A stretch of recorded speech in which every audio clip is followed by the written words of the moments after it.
What is going on, YouTube? Welcome back to the channel. I hope everyone's having a great day.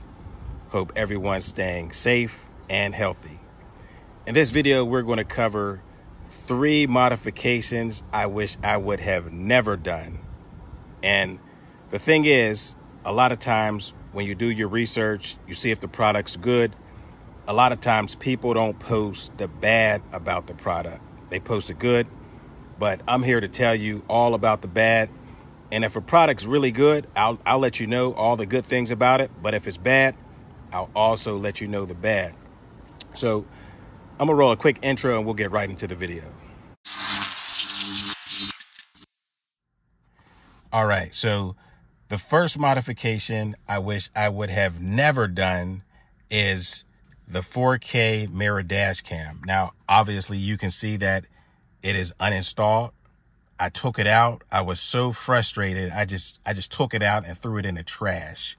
It was done. It was fried. What I like most about the 4K mirror dash cam is the picture quality.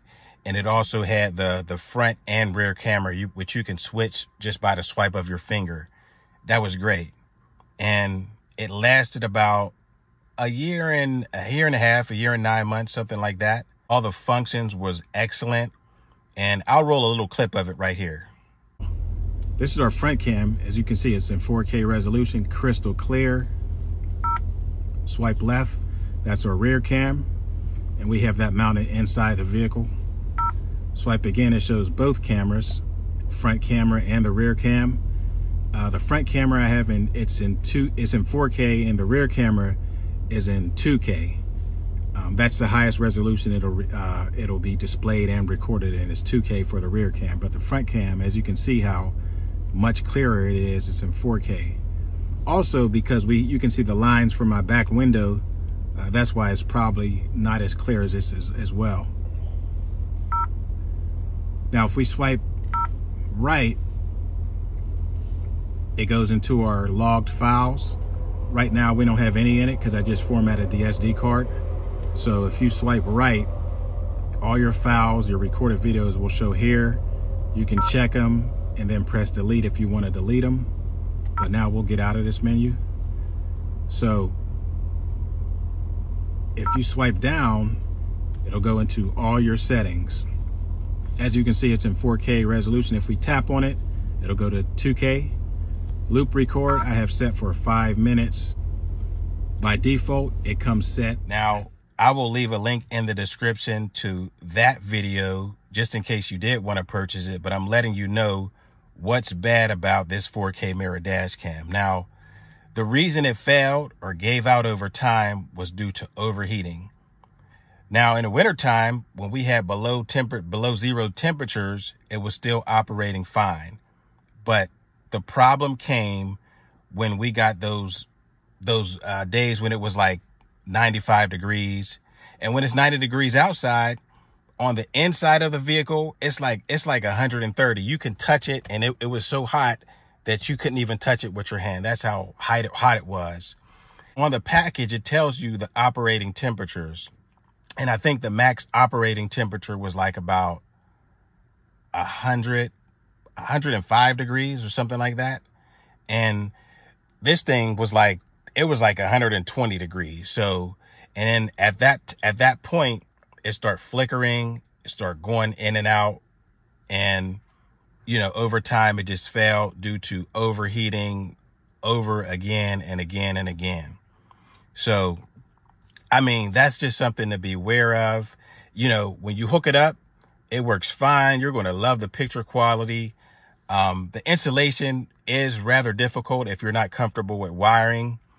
If you are comfortable with wiring, on the scale of 1 to 10, the difficulty being 10, it's still like about a 7, just because of the wire routing, the things you have to do to install it. But again, it lasted about a year and 9 months, and it failed due to overheating. So, I mean, there was really nothing you could do about it, especially if you live in an area where you have temperatures that's well above 100. I mean, the thing is going to fail rather quickly. And I think the highest we got here during the time it was installed was about about 91 degrees. But again, on the inside of the vehicle, I mean, because it's sitting right in the sun, I mean, this thing can get like 120, 25 degrees easily.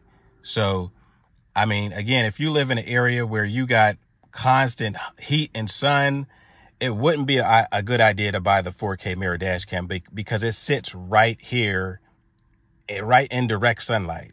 So, you know, I would say invest in a dash cam. If you really want a dash cam and need one, invest in one where you don't have to mount it right in direct sunlight. Mount it somewhere where you can put it down below somewhere in your center console or somewhere else.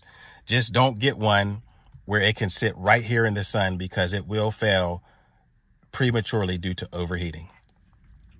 Now, the second modification that I wish I would have never done is the PX6 12-inch head unit. Now, obviously, as you can see, this is my OEM radio. I took it out, and, you know, I have videos on that. I'll link them in the description. The PX6 was a great unit. The main thing that I liked about it was the size. It fit like this whole thing here. That's where the whole radio was fitting. That's how big it was. I like the size, and I really, really like the EQ on your radio adjustability. And it just sounds amazing. The customizations you can do with the sound of it. I mean, it will enhance any radio by like at least 5 times. Makes it louder, makes it clarity, brings out all the mids, the highs. You can adjust all the bass, different presets. It was amazing. But there are some things that it just not capable of doing, and it wouldn't do. There was a lot of flaws in it where things were failing. My backup camera failed on the PX6 unit. Things just wouldn't work. I was unable to do updates on it. And I think that's something that's very important on your vehicle. You know, with the OEM radio, you're easily able to do your updates, your system updates, which is important. You know, and that was one of the main things, as well as just a lot of other things that failed on it, like the temperature display wasn't reading.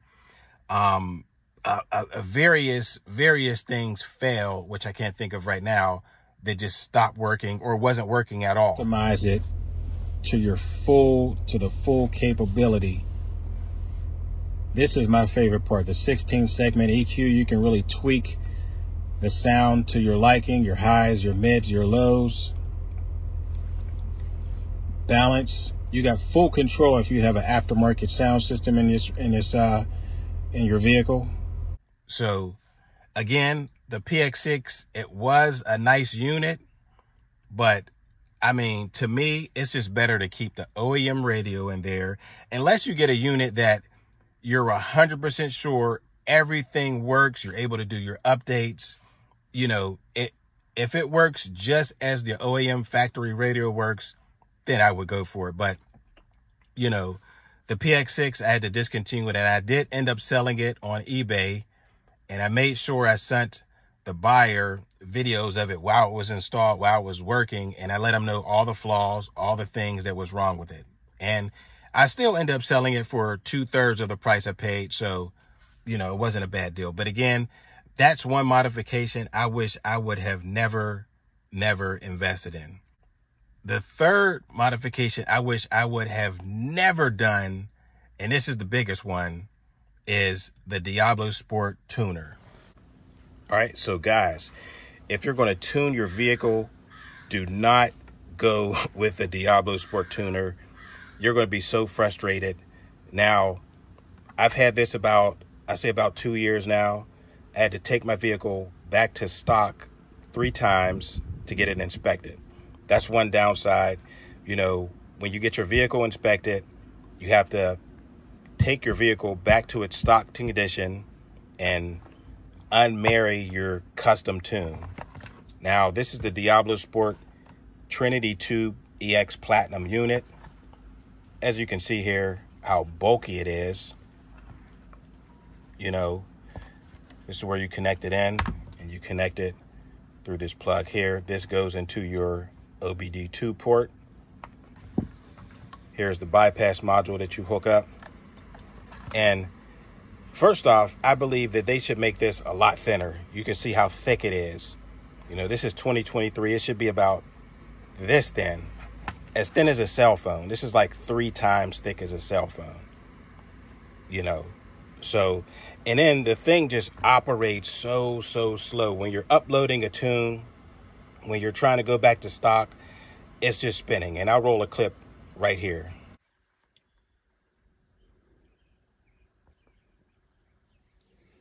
So as you can see, again, an error has occurred. Failed to restore the vehicle's factory data. Press continue to reset. Now this was happening before I did the update, the latest update. Now it says it's rebooting, and this just does this. It just continues to reboot and reboot and reboot.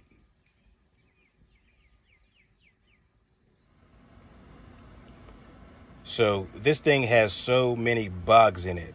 It runs slow. The tune sometimes it causes so many issues.